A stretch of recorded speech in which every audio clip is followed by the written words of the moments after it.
شروع اللہ کا نام لے کر جو بڑا مہربان نہایت رحم والا ہے۔ وہ جو نہایت مہربان ہے، اسی نے قرآن کی تعلیم فرمائی، اسی نے انسان کو پیدا کیا، اسی نے اس کو بولنا سکھایا۔ سورج اور چاند ایک حساب مقرر سے چل رہے ہیں، اور بوٹیاں اور درخت سجدہ کر رہے ہیں، اور اسی نے آسمان کو بلند کیا اور میزان عدل قائم کر دی کہ اس میزان میں حد سے تجاوز نہ کرو، اور انصاف کے ساتھ ٹھیک تولو اور تول کم مت کرو۔ اور اسی نے خلقت کے لیے زمین بچھائی، اس میں میوے اور کھجور کے درخت ہیں جن کے خوشوں پر غلاف ہوتے ہیں، اور اناج جس کے ساتھ بھس ہوتا ہے، اور خوشبودار پھول۔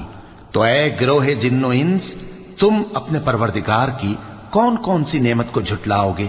اسی نے انسان کو ٹھیکرے کی طرح کھنکھناتی مٹی سے بنایا اور